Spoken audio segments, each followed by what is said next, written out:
Hello and welcome back to Rage Gaming, welcome back to Guild Wars 2. We last covered this game back in 2022 for the release of their last expansion, End of Dragons. This MMO has a bit of a special place in my heart. I played the original Guild Wars games as a kid, and I played Guild Wars 2 on and off since its release over a decade ago now. And with the latest expansion just releasing, The Secrets of the Obscure, different creators have been sponsored to check out the game, and we've been very lucky then to be one of those simply asked to play the new expansion and talk about the experience, which is perfect because I wanted to play it anyway. Guild Wars 2 is a free-to-start MMORPG focused on gameplay rather than grinding. Secrets of the Obscure is now live. The expansion centers around the Wizard's Tower, which was already mysterious, but has suddenly gone missing, just sort of blipped out of existence. What follows involves being warped into an entirely new setting, a mix of many regions of Guild Wars slammed into one via these massive floating islands. The perfect terrain then for, say, flying mounts, of which Guild Wars remains my favorite version of mounts in any MMO ever, and they've made flying mounts a main focus of this update. With the expansion of the classic features of, say, masteries to focus on, but it seems there's more of a focus on updating and innovating old core systems, which is nice to see this expansion. With the update though, they're saying that there's a new model for their content in the future, in which they'll be releasing quarterly content with things to do and new content every 3 months from here on out, which sounds great for the life of the game. With all that said then, let's cover the main details of this new expansion and Guild Wars 2 as a whole, and why I'm enjoying it. So, let's start with the story, which is really cool. At the end of the last expansion, End of Dragons, you followed a story that, well, ends the dragon cycle, which is somewhat hinted in the name. I won't give you any details, of course, but contextually, it meant a big change for the state of the world and its balance. After that, I just didn't know where they would go with the story, and this mystery plot has been a good way for them to go. We begin with a strange situation. The Wizard's Tower over by Garenhof is just gone, and it's our task to investigate, since that's pretty weird. Through this journey, we'll find the tower quite literally flew away. It went up into the skies where a secret order has actually been watching over the world. At the same time, these rifts are opening that are sending out these very gross looking demons called Cryptis, and that faction up in the sky is basically hunting them. Together then, we're hunting those demons and exploring this strange place up in the sky, the bunch of islands that are floating, connected through different purposes. The faction up here then has actually been testing what would happen if different events didn't go the way they actually did, resulting in weird alternative versions of lands and people we've experienced in the original game. Not only is that cool visually to be able to, jump from a version of, say, that Jade City or into an icy tundra or a jungle immediately, but it's a very clever way for them to reintroduce old mechanics from different expansions into this new one. Like just in the last one with End of Dragons, you got those Jade mechs and machines again, but now they're kind of crazy and they're hunting any and all organic life forms, which is interesting in itself, but it also gives them a way to re-include things like the Jade Bot and the batteries for that and the zip lines to move around with. Instead of those systems just being locked to the previous specific expansion, they're back here in this way, which I think is quite clever. But also with all these high up disconnected islands, it makes for perfect terrain in regards to the flying of this game, and that is of course a major focus for this expansion. So let's speak on the flying mounts of this game and hop onto Skyscale here, which is kind of the mount associated with this expansion that you just unlock very quickly in it. Within the game there are masteries, which I'll explain in a moment, but there's a specific new one in terms of flight training in Secrets of the Obscure. As you level your flying mastery then, you'll unlock new ways to interact with flying and interact with the world. As you can see, how it works in game is you sort of start flying, you have these two energy bars. The blue one is how long you can actually move around and go up, for example, and the bottom one, the yellow one, is kind of your resource for your abilities, such as this dash to get around and interact with the world. There's also other things like being able to ram into a wall and kind of hang on to it that doesn't actually use up energy while you're hanging on, so you can, look around and prepare where you're going to go next. Or you could just glide down, and not only does that preserve your energy, but it actually starts to regenerate it as you go down, and then we can dash back up and kind of fly around in this way, gliding, dashing, and gliding. But as we choose to level our flight training, you can see how we actually get new things. The next thing that I'll unlock is the ability to shoot a fireball at aerial targets while mid-flight. Or we'll soon unlock Wall Spring, where when we cling to the wall, we can bounce off it, sort of like a boost. There's updrafts all over the place, which can shoot us up. We'll actually be able to use those, and so on and so on. There's just a pile of different things you can get. One of the first things things you actually unlock is really cool and makes a lot of sense for this region, where if you're not currently on your mount and you're falling, you can just activate it mid-air, which is obviously really nice. If you combine that with the glider from the last expansion with the Jade Bot, where I can glide and then send myself up, then, cancel that, then get on my mount, it's almost like I can get up and up and up through that kind of combination of the two expansion tricks. The way the mounts seem to work in this game is just incredible. You go do the content associated with that mount type. So back in the last expansion, End of Dragons, you need to go interact with that content and progress the story there to eventually unlock the War Turtle mounts introduced then. Those were multi-person mounts and more combat-focused mounts, and that's where you would get those specifically. But in other expansions, you could go unlock more mounts that work in different ways. Like, for example, I have this Raptor, which isn't quite the flying mount, but it is quite good in terms of, moving on the ground and moving quickly, because that's what its purpose is for. Or I could swap to the Springer mount, which is more of a hoppy bunny type that has like higher jumping baseline, but if you hold, it actually uses your energy to jump up more vertically in that type of movement. But before you get any flying mounts, there's a lot of different ways to move around the world. Yeah, again, the mount system in this game is incredible. But obviously, in this expansion, in this region that we're looking at, sky scale is obviously a very important aspect of it. Right at the start here, there's a side mission you can do with flight training, where all you need to do is hit all the markers within the timeline, which is both fun and, yeah, very easy. So easy I did it first try, if you count the 8th try as your first try. Not only is this a good way to learn how to properly control this unique flying movement, but it's also much easier if you level your flight mastery a bit and unlock that fireball ability we looked at to just shoot the targets while flying past, but I was too stubborn for that. The better you do, the better rewards you get, so it's well worth doing just to learn how to fly right at the beginning. But with that side mission mentioned, now let's talk about the masteries in general. The masteries here are fantastic. You basically choose where to put your XP. As you can see, I've got a tiny bit of XP here, but if we go into the Heart of Obscure, see I've got actually some here as I'm working on different things. Each expansion comes with different masteries. We initially have these 3 exposed to begin with. If we look back at End of Dragons, you see that's when fishing was introduced,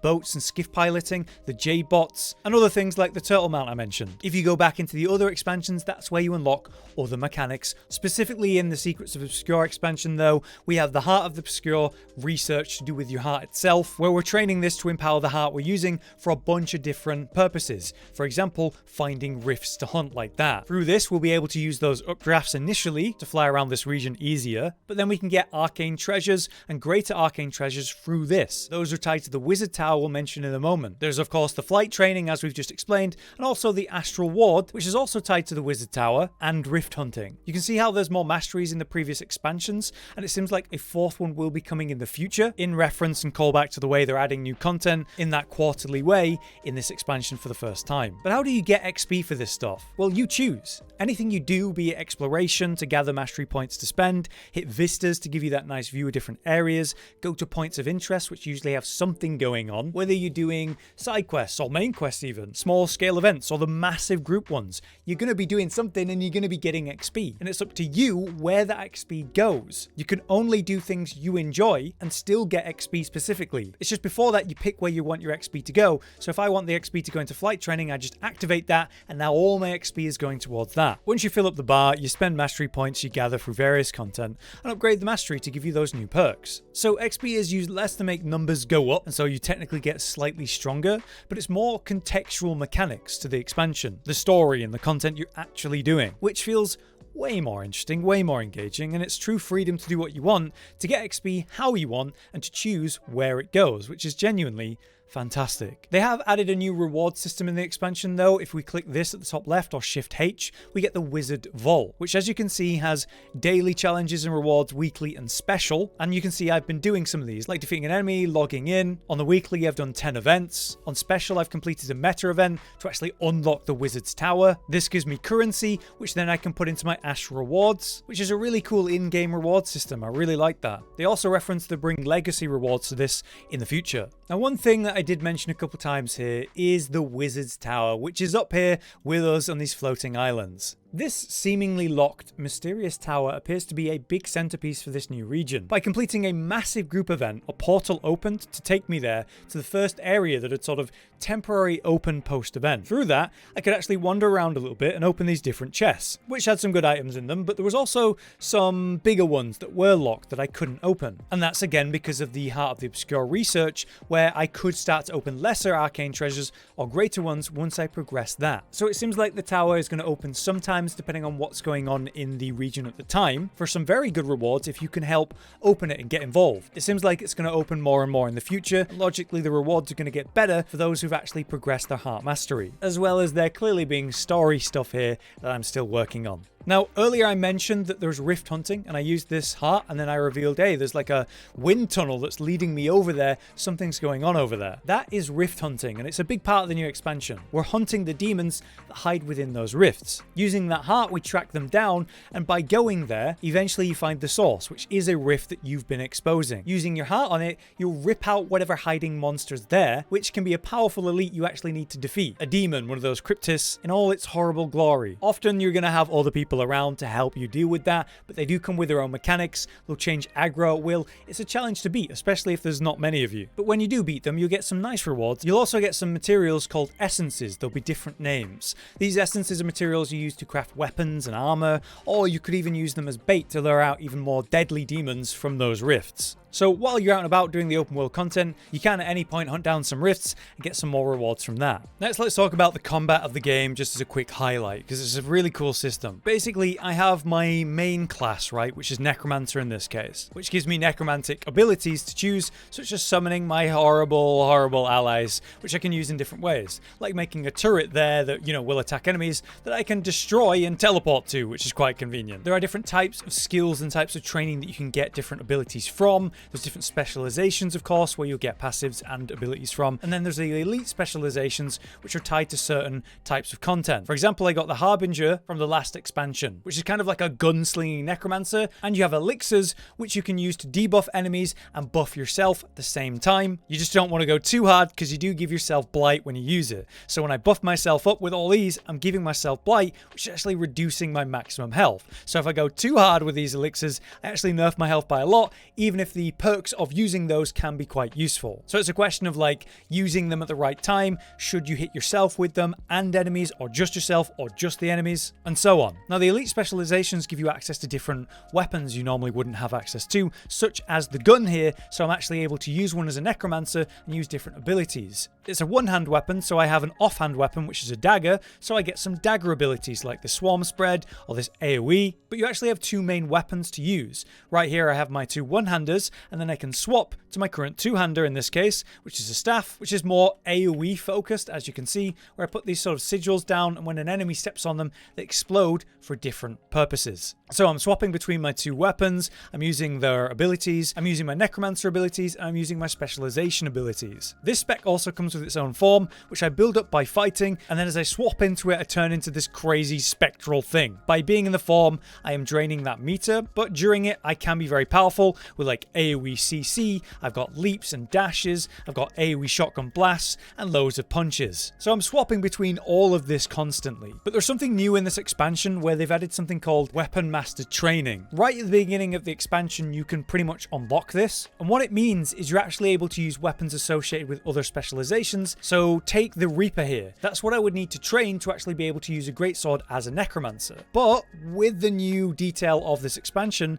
I can use a greatsword despite not being a Reaper. I am a Harbinger, but using a greatsword as though I'm a Reaper at the same time. And as you can see, I've got different greatsword abilities that I normally wouldn't have or wouldn't be able to use, while also having these alchemist style potions at the same time. What this has done then is basically changed up the way that the builds work, giving you more options to try different combinations, changing the kind of core of the game to update the current, which is pretty cool. They've also done something different with the gear itself by introducing these relics. You could kind of augment your gear by using runes. They would give you different attributes and special effects if you would wear like a set of 6 of them. The problem there was the meta ones were popular based on their stats rather than say the full set of 6, which is a shame because that would give you these interesting special effects. So they've changed that. With the new expansion, the rune sets still exist and they give attribute bonuses, but now you can choose a combat effect by using those new relics that I've mentioned, which you now have a dedicated slot for, as you can see. If I click this, you can see that I found one, this relic of the Wizard's Tower. After I use an elite skill,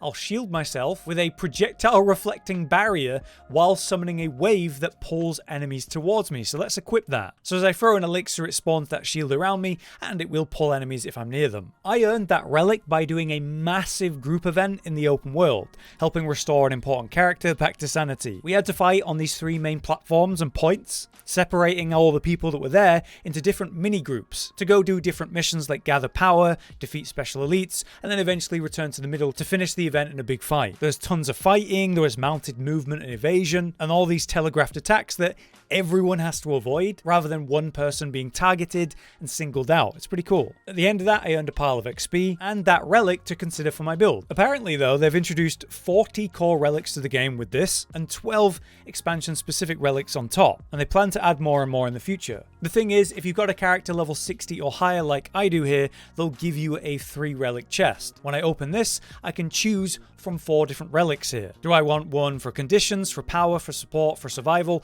Let's choose one for power. If we open that, it gives me a bunch of options we can choose for our specific playstyle. 10% strike damage for 4 seconds when granting protection or resolution to yourself, or after using elite skill, I can call down an artillery strike, or after dodge rolling in combat or evading an attack, you get a guaranteed crit, which sounds awesome. So with them introducing this new system, they've basically given you a bunch of options to form a specific build immediately rather than having to farm them and hopefully get one, which is quite nice.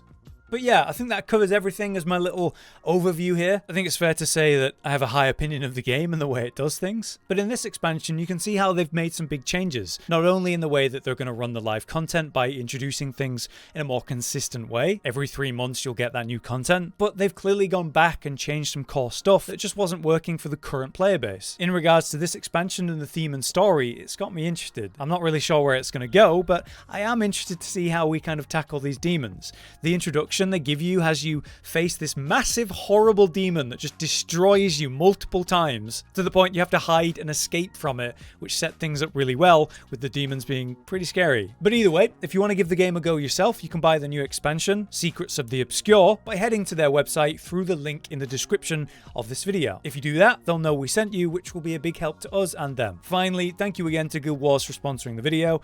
Obviously, I'm a long-standing fan, so this has been a good overlap for me. For now though, I've been Hollow, you've been you. Thank you for watching. We'll see you next time.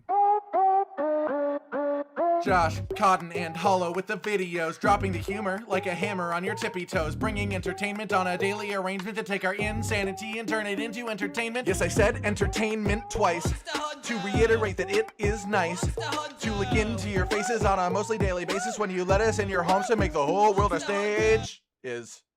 Goodbye.